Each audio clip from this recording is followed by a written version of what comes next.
before we had those bright, sterile aisles of modern pharmacies, our ancestors actually relied on an incredibly sophisticated system of care. Welcome to The Explainer. Today, we're stepping way back in time to explore the Ancestral Apothecary, and we're going to look at 14 specific traditional healing plants and remedies that literally served as humanity's absolute first line of defense. We're talking about historical treatments passed down through countless generations. So, get ready, because the historical depth of these natural remedies is just fascinating. Picture a heavy, rustic wooden apothecary table, just soaked in soft, natural sunlight. You can almost smell that earthy, rich essence of dried roots, right? And the crisp scent of crushed leaves. Imagine aged parchment unrolled across the grain of the wood, meticulously detailing these exact remedies. This isn't just history, it's a sensory experience of human survival and pure ingenuity. These were the highly valued tools used by generations, long before modern medicine, to soothe, repair, and protect the human body. Okay, let's dive right into this.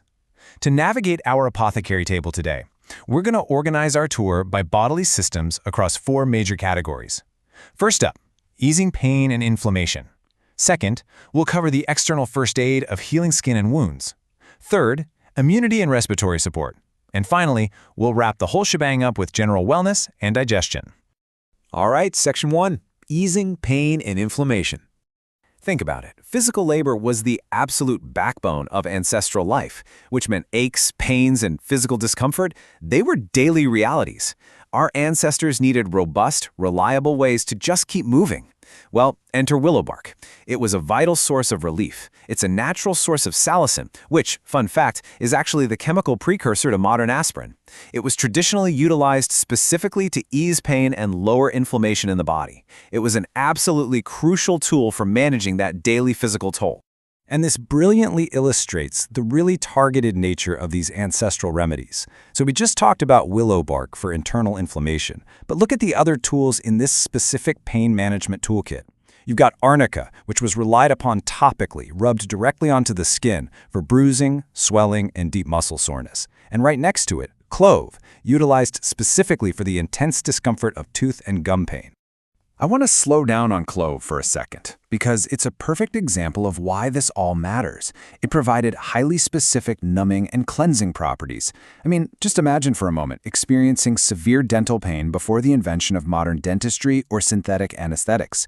No way, right? The numbing power of Clove wasn't just a mild convenience. It was a profound, highly valued relief from agonizing pain. It was literally essential. Moving right along to Section 2. Healing skin and wounds. So, in a world completely without bandages and antibacterial ointments, how did our ancestors protect their body's largest organ? Well, the crucial point here is that these 3 specific plants basically formed the core of the ancestral first aid response. You had plantain leaf, which was commonly applied directly to the skin to soothe stings, calm minor irritation, and actively support wound care. Then you have calendula for inflamed skin and rosehip oil for repair. They each had a very distinct targeted job. Notice the contrast in application here. Crushed calendula petals provided incredibly gentle, soothing support, especially when the skin was inflamed, irritated, or cracked from harsh elements. And then transitioning from that, we have the rich, golden hue of rosehip oil. This was historically used to actively support much deeper skin repair, brighten the skin's overall appearance, and actually reduce the visible marks left behind by wound. Okay, Section 3, immunity and respiratory support.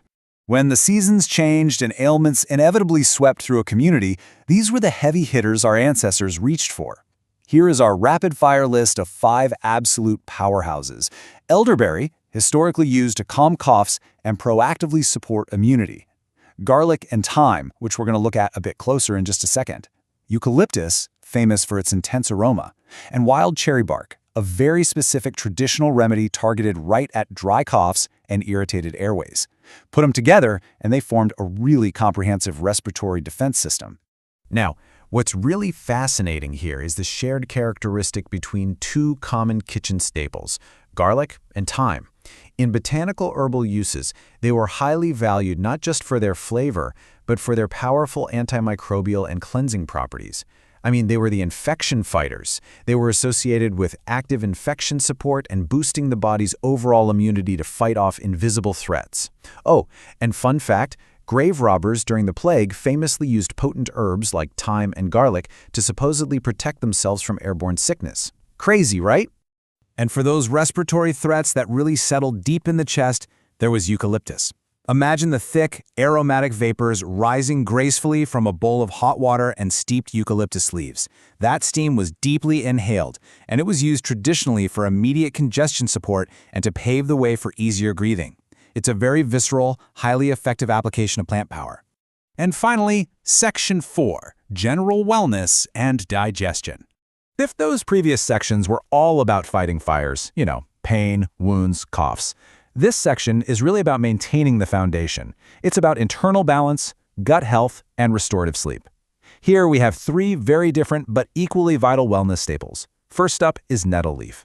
This plant is incredibly rich in plant-based iron and minerals traditionally used to support the creation of healthy red blood cells.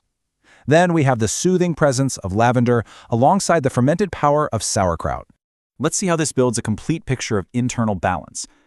On one side, lavender was utilized specifically for its calming properties. It literally helps relax the nervous system to support deep, restful sleep, which, as we know, is the body's primary repair time. Now contrast that with sauerkraut, which is fermented cabbage.